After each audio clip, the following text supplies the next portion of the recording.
Jadi Rasulullah SAW ada mengajar kita semua. Itu dengan mendoa ini tuan semua, maka insya-Allah Allah Taala akan jaga hati kita. Pertama tuan semua, okay? Rasulullah SAW berdoa, ya muqallibal qulub. Kena baca tuan semua, hari-hari kena baca. Kalau boleh baca 3 kali ke 5 kali ke 7 kali setiap lepas sembahyang.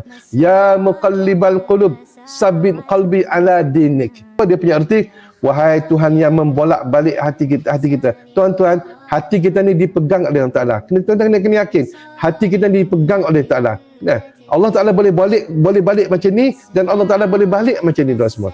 Itu adalah hak Allah Taala.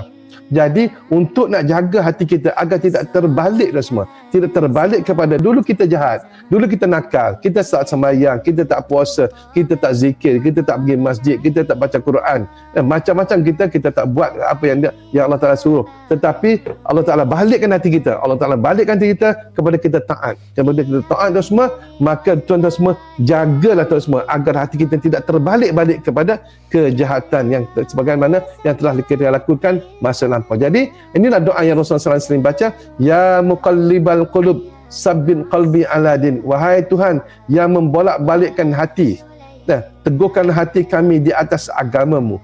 Ya muqallibal qulub sabbit qalbi ala dinik. Teguhlah hati kami di atas agamamu.